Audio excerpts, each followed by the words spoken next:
growing up in Libby and even in older years, I thought I was in probably the most wonderful place in the world, and I figured the air was great and everything, you know. Because I just thought I was in the best place there was to be, you know, which I guess I wasn't. 3 people who lived in Libby. 3 people who breathed the deadly dust. These are their stories. Libby, a small town in northwest Montana, is home to one of the largest vermiculite deposits in the world. The shiny ore has been mined since 1923, and the mine was taken over by the company W.R. Grace from 1963 to 1990 when they closed the mill. The Zonalite mine, as it was called, was the 3rd largest employer of Lincoln County citizens. However, company records show W.R. Grace knew the vermiculite deposit was contaminated with asbestos and that they purposefully concealed the danger from their employees, Libby town members, and consumers around the world. Today, thousands of people have been diagnosed with asbestos-related disease, many of them suffering from asbestosis, which is an irreversible scarring of the lungs. Most of them lived in Libby. Currently, W.R. Grace has been indicted by the U.S. government, and litigation is being pursued to hold Grace accountable for its knowingly negligent actions. Grace denies any wrongdoing and repeatedly would not comment on this project, citing trial confidentiality.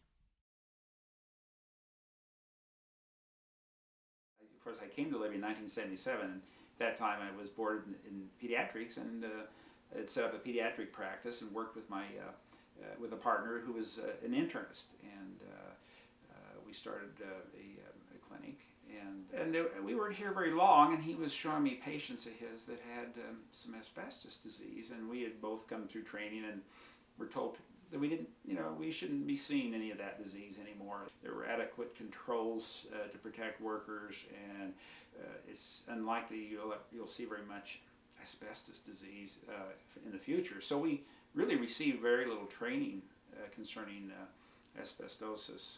But and Dr. Irons, of course, in 1978 had tried to, he'd gone to W.R. Grace headquarters and tried to engage them in a cooperative, more aggressive screening program to make sure the workers are not undergoing still undergoing excessive asbestos exposure, and also to make sure their family members weren't being affected by take-home dust, which was known about at that time also.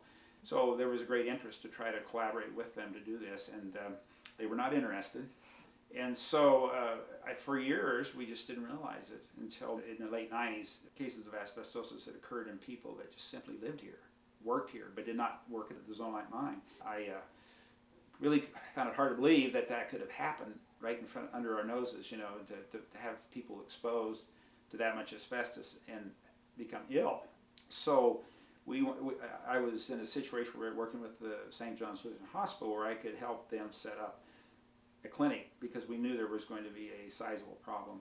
And so we set up the Center for Asbestos-Related Disease, and we follow about 2,300 patients now at the clinic here.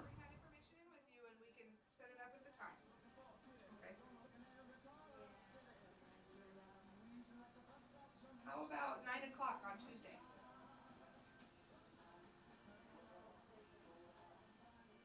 Which leads us to the further concerns are, why does it take such a seemingly low exposure to cause significant health effects and lung disease, and really quality of life issues where these people are normally active if suddenly had to curtail their normal lives. Here, of course, in a small community where I know virtually all the families, understanding this disease becomes much greater. You realize how it impacts their lives, how it impacts their health. You could not get that in another setting. Nobody would understand the depth of the lung disease here unless you were here to watch these people over time and know them well and know what it's done to their lives. And it's an obligation to make sure that these folks are taken care of. They've had a very unfair deal in life, and certainly there's a company that doesn't want to acknowledge that. You just got to tell people to turn loose of that and deal with their illness, and then try to find, hopefully through research, find something effective for people, bring something positive out of a very negative situation for the folks that become ill. Everybody that gets exposed and has some some evidence of disease in their chest. That not everybody becomes immediately ill, and the trouble is that the people that lived here have seen other people have the more severe forms of the lung disease with rapid progression over 6-8 years to where it's their lives are very shortened, and so it does worry people, and you try to explain to them that not everybody follows that path. You help them heal and move ahead, and really that's what I think that's an important role.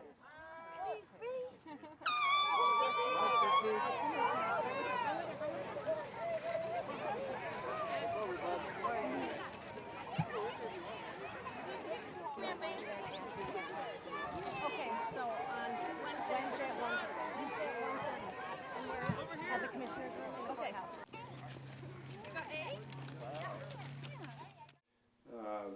So I mean, it's a very rewarding role, even though there's a lot of days it's emotionally very draining with so many people I know well. It's we've had to adjust it. It angered me for years. It just all that time, every time I see somebody ill, I think what they're doing, and it's hard. You bet it is. It's something you can't put it aside.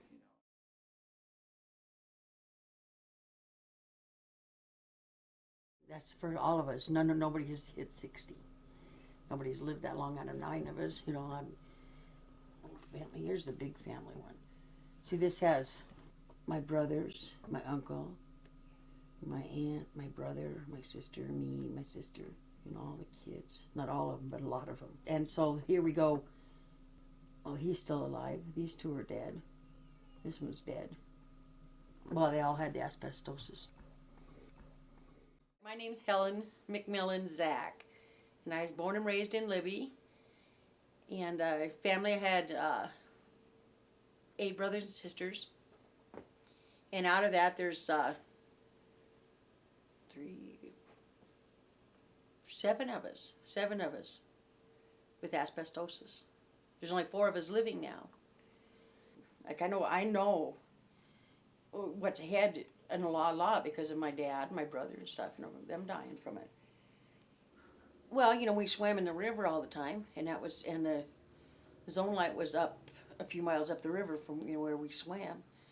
So that was a lot. We swam a lot in the river, and they hauled up at the zone light. They hauled the whatever asbestos stuff across the river.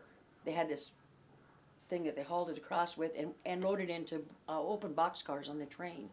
They hauled that across, so I'm sure that the water and the riverbanks and stuff, asbestos was everywhere there. But they loaded it onto the trains, and then the train come by our place, pretty close to our place. So we got flying around in the air. Usually when we coming home from school, we had to wait for the train to go by. Because that's just, the timing was just about where that was. So when we stand there, we could see it flying off of there. Just like fairy dust type thing, and like magic dust. So it was visible, and shiny stuff like on the railroad bed and things like that. You could see it there. Other than that, I don't know. I was down at Girl Scouts. I remember we had a concession stand down at the ballpark, and there was asbestos down there. And it was everywhere. And then my sister, she used to jump in piles of it down there by the ballpark. See, that's what I looked like when I was young. Girl. This is my ex there, and we were just partying. We were at a bar. Do I have a choice how to deal with it? I just, I don't know. You just learn to deal with it, and you can either totally crawl in a hole or just go on with your life and just take it as it comes. But it's been hard. It's really been hard because there's my job, my money, my activities. I don't go anywhere, and I used to hardly ever be home, and now it's like I don't go anywhere because I don't feel good. I was working. I figured another 15, 20 years at least to work, and then whammo. There's just, as far as my income is diddly compared to what it was, I think right now my coping is I'm gonna stay at home and crochet and have my granddaughter and do things that I've been gonna do for years, but I was working, It's old. It gets, get really boring. I'm afraid that I'll get where I can't get out of here at all. I don't know what you call that, a recluse. But like I said, it gets really upsetting. This hose. Because you like flipping her down, getting it caught all the time. And I just do a few things, and then I'm back in my chair. I spend a lot of time in my chair, and I can't do anything for any length of a time. Half hour. I bet I'm not up on my feet an hour at a time. Finally, I got a new chair. A new chair. It's new to me anyway. But my other one I couldn't get out of. The recliner thing didn't work right. And by the time I got through with that, I was just like, it was bad. And that's it. I can't do this. It's just something like that. It's so annoying. Because by the time I got out of that chair, I had to get back in it. Because I was too exhausted to do anything. The concentrator that's the big machine that I keep in the bathroom that I use at home. Because it's electric. You don't run out. And so I got a hose that I run through my house. I think I've got 57 feet of hose right now that I'm using to get around through my house. So it's constantly getting balled up and bunched up, so I have to undo it. And then I have my portable oxygen. I have the taller tank, which is called an E-tank, that I put in my car. So whenever I travel, whenever I go anywhere, I use that. Then when I get out of the car, I have portable tank, a B-tank, which is quite a bit smaller, that fits in a little bag that I can carry, that I take shopping, whenever I go shopping and stuff. The kind of reddish colored thing is a regulator. That takes a little bit to change them out, not a long time. It's frustrating. You can't, if you dwell on it, I don't dwell on it. There's times, when I get depressed over it, get disgusted, and get tired of this thing, especially when it gets tangled up and everything, and your nose is sore. Well, it's like you're blow drying your inside of your nose. I just try to keep where I'm not totally depressed. I have a woman that comes helps me with the house a couple times a week, because if I try to do a lot of the cleaning, it takes away from any time I have to do anything that's good, that I want to do. So she helps out quite a bit. But I can't, if I just do the dishes and clean the kitchen, I'm wore out. I can't even get it all done without breaks. For me to vacuum and my hoses and that hose, and it's like, it's hard. But she comes on Monday and Thursdays usually for 5 hours each day. She'll go, like if I need some food or medicines or whatever, she'll go shopping for me, run errands for me, which helps out a lot.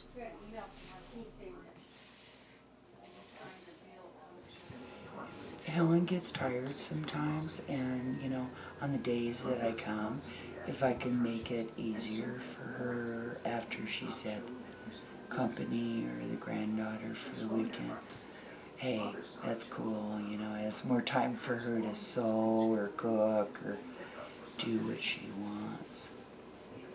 I think Ellen has a wonderful attitude, but not everybody does. So I hope that I've helped in keeping her up or positive. That's where she helps me. It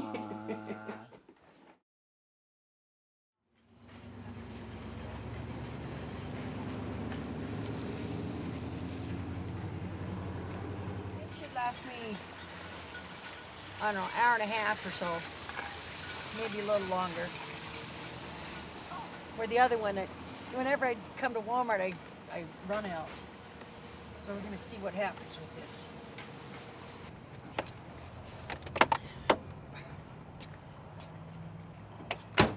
I got to do this as fast as I can, which isn't real fast, but I need to be home by 1.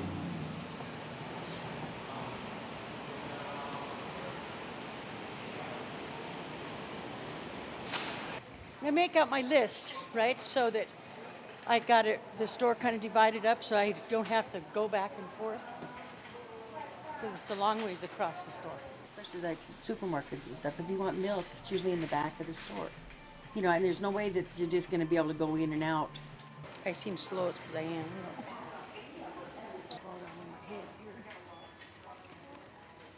This is 4 foot. And they have 7 foot, but when I do that, then I really get caught up in it. This is what kills me, is when I can't find something. Because I have to go back and forth and back and forth. So just walking around in the stores, you get wore out. And you don't realize until you're finished just how much it is. My sister calls my eyes like my brother Bobby's eyes when he looked like when he was dying. Because they get like really kind of spacey looking.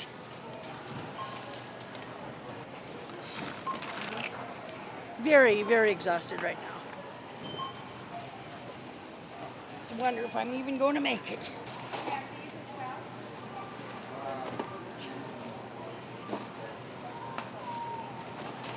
I'm almost out of oxygen now.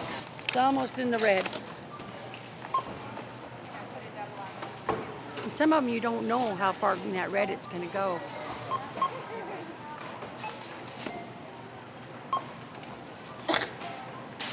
Like I said, I'm going to do this again for who knows how long. Probably a year or so.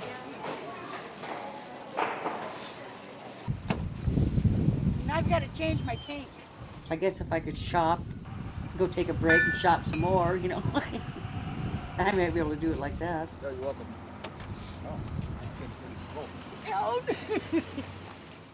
Well, see, and I'm surprised, totally surprised I'm alive.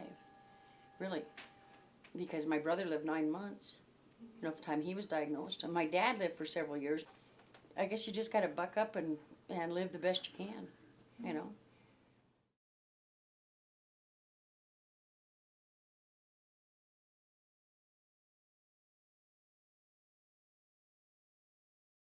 I worked up at Grace for 21 years. I got stationed in the dry mill, and the dust was so thick in that building that if you were 10 feet away from a light bulb, it looked like almost like you see an eclipse of the sun, where it's kind of that yellow, and you can look at it and never bother your eyes. That's the way a 300-watt light bulb was. You could actually look at that light bulb and never hurt your eyes. It was that dusty. We were exposed to the dust throughout the whole 21 years up there, as we learn more and more about it today. I think Grace pulled a real stinker on us. I think that they knew way before they told us, and they didn't care.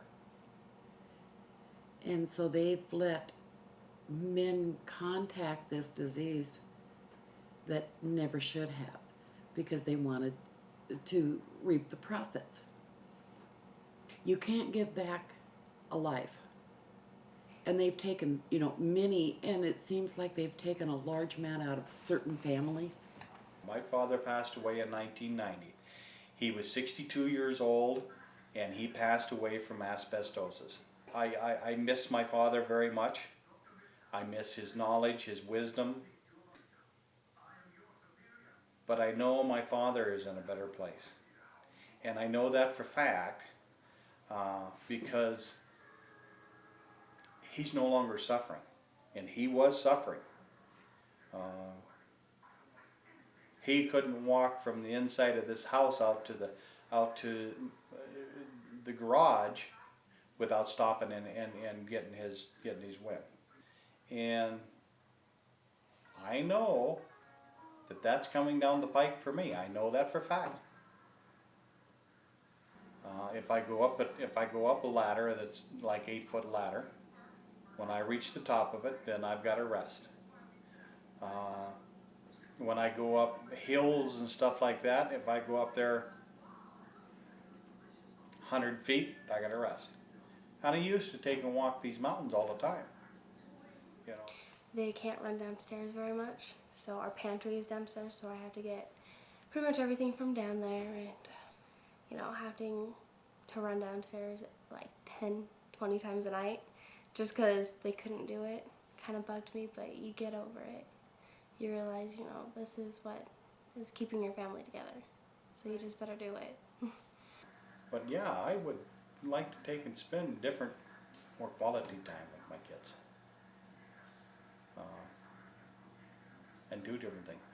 I'd like to take her hunting. She wanted to go hunting, and I couldn't take her hunting. Makes me feel bad.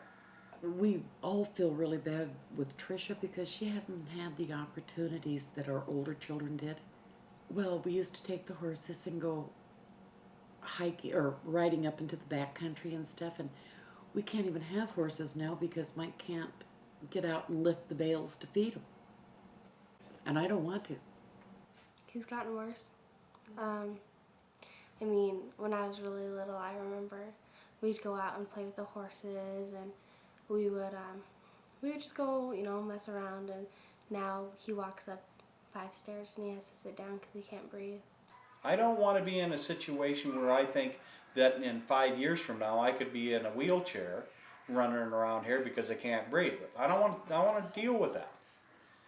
That's depressing. You can tell it kind of bothers him when, you know, he thinks he's not going to make it to, you know, the grandkids' graduations and getting married, and even me getting married, you can tell. And we believe in God, and we believe that He is going to take and help us through life's troubles. You know, Jesus died on the cross for us.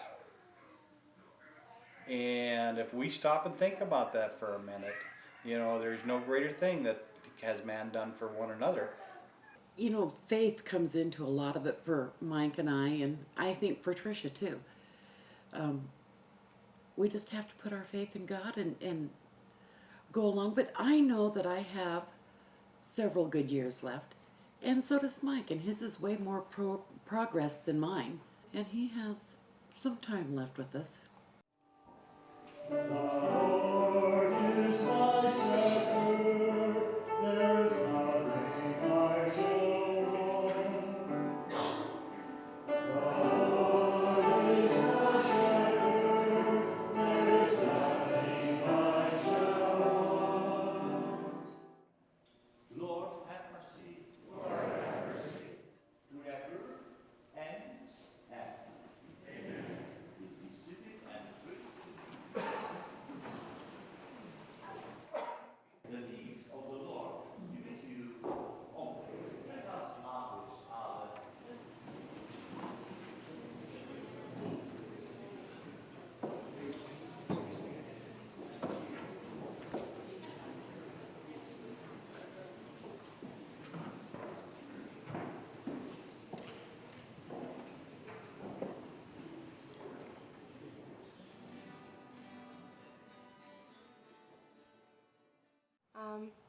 I do believe, you know, that my religion does have a lot to do with how I help, you know, but I have other ways too, so, you know, it's good. I'm really into art, so I kind of just do that, I guess.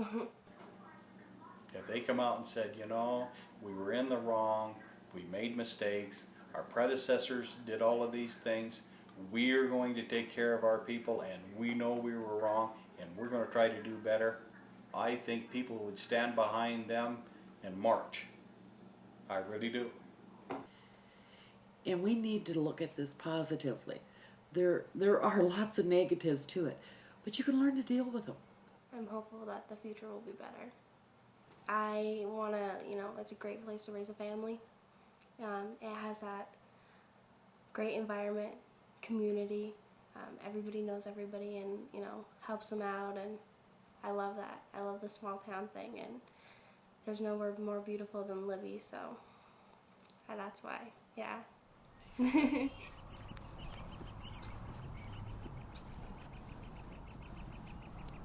No, I try to treasure every day with my dad because I know he's not going to be along too much. You know, he's not going to be here forever.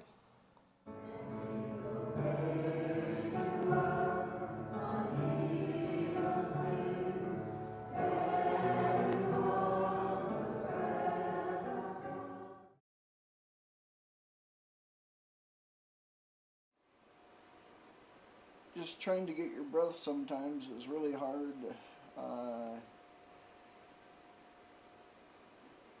It just isn't there sometimes. So then you got to take a deeper breath, and you can't take a deeper breath because you don't have the capacity. It just feels like somebody's got a dagger in there and they're twisting around. It just seems like you got to reach for each breath that you take. It's more frightening, I guess, when you can't get your breath. You know, that's when it really gets you. Now, the other day, it just hit me so fast that I passed out and hit that wall right there and skinned my head up. It's really hard. It's really hard. I think the worst part is the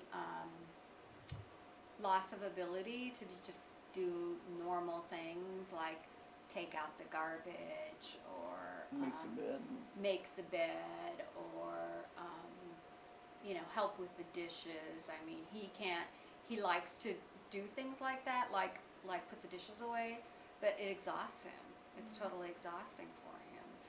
And then I find myself being irritated when he does something like that, because I don't want him to suffer for that. I don't want him to be more short of breath. This was a man who, you know, lifted, 160, 200 pound beef by himself and could outwork anyone. And now, if he comes upstairs for a meal, it's a big ordeal. So, you know, your whole life changes. I mean, it all ends up around this, and I think you then get somehow identified. You know, this is who I am, but this really isn't who I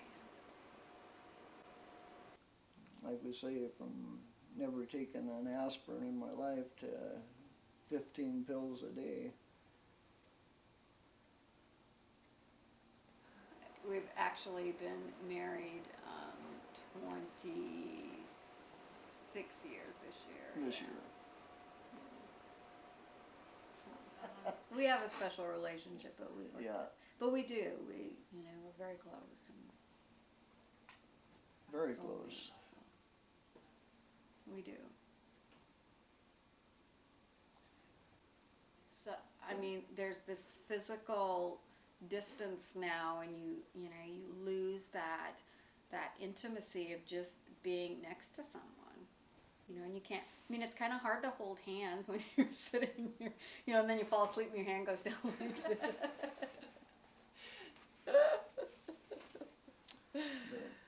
Yeah. It makes a difference. Mm-hmm. We're a very, very close-knit family. Ed has it, he's the oldest brother, and Bob in Alaska had colon cancer, and Dr. Black assumed that was caused from the asbestos in Libby. And both my parents have it. You know, our house in Libby was on 608 Main Street, and that was a truck route. But the old house was probably 50 years old when my dad bought it, and there was no insulation in the attic at all. We helped him as you go up to the zone light. Mine itself, along the highway there was piles of zone light, and they would let you take that. So we shoveled that into our pickups, and then we would hand carry it in buckets and put it in the attic and down the walls and stuff. The three of us boys, we slept upstairs, and you know, roughhousing and stuff, you'd see the dust. We hunted, we fished, and didn't matter where you went, your friend's house, wherever, you're out playing, you'd find a handful of zone light, well, let's go burn it. And that's what you did. You know, you'd put it in the skillet and throw a handful in there and it'd pop like popcorn, and when it would pop, it would be a big little cloud of dust with all the sparkly stuff, you know, and Your own glitter. yep, your own glitter. And of course, you're standing right above it, so you're inhaling every fume there was.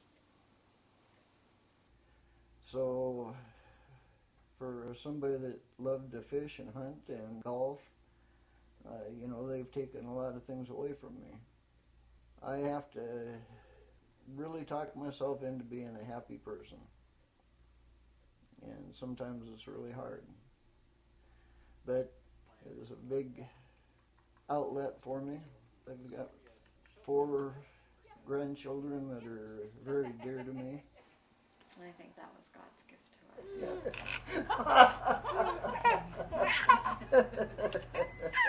Shake, shake, shake, shake, shake. You're wearing me out.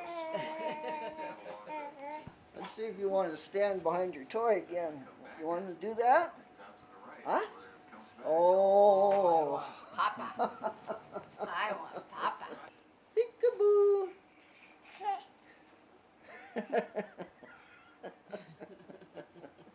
What are you smiling at? Yeah. Yeah. Oh, let's share here. Let's share. We got lots of it here. Oh, I know what you want.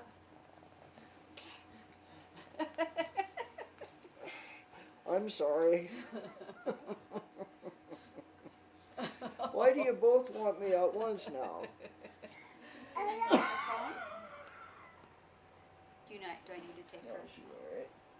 She's sure watching you. She's looking at you like, Papa, are you okay? And they love their Papa. Oh my goodness, they love their Papa. I feel I've got everything straight with him upstairs, and I've got a wonderful life.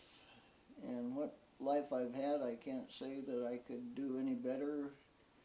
And when it's time, it's time. And I've accepted that.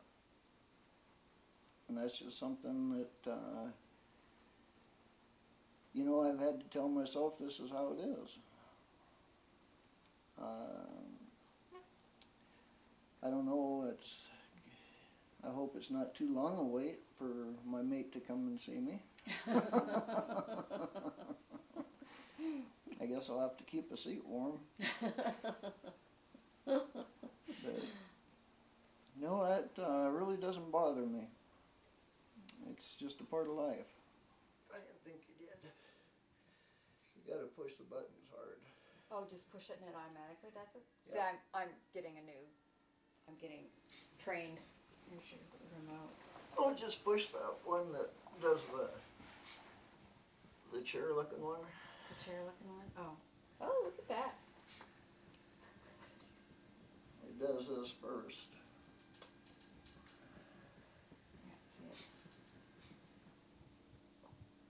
See, and then this is more like the recliner. So that your feet are up and you're sitting back, so that you got that same recliner deal.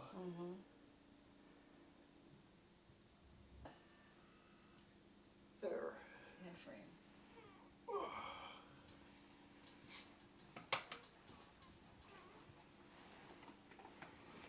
There you go.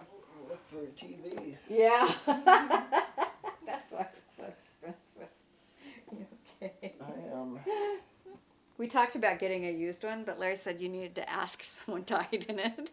And I said, well, you just don't ask that question. You know? Well, but not only did they die, but what else did they happen? You can sell this one after I'm done.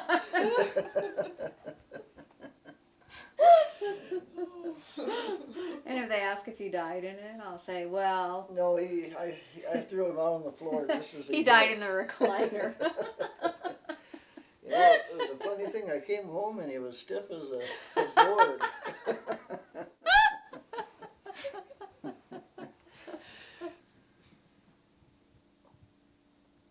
You gotta have a sense of humor. Yeah, I called him up for dinner and he was late.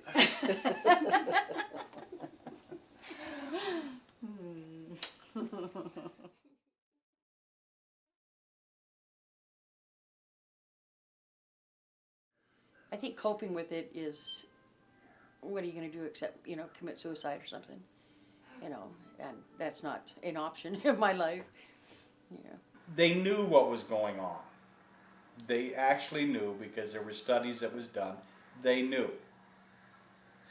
But life to them didn't matter. And they have murdered us. They've done it in a very, very slow way, but they've murdered us.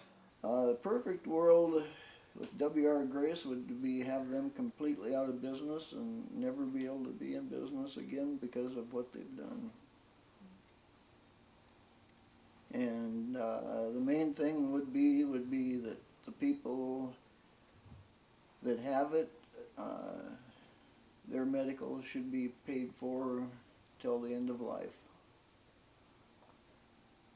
There should be no way that the spouses should have to dig in their pocket to go broke over what was caused by them. I think that for the community's health, just an apology. It would go, acknowledgement and apology to the community would be as healing as anything they could do.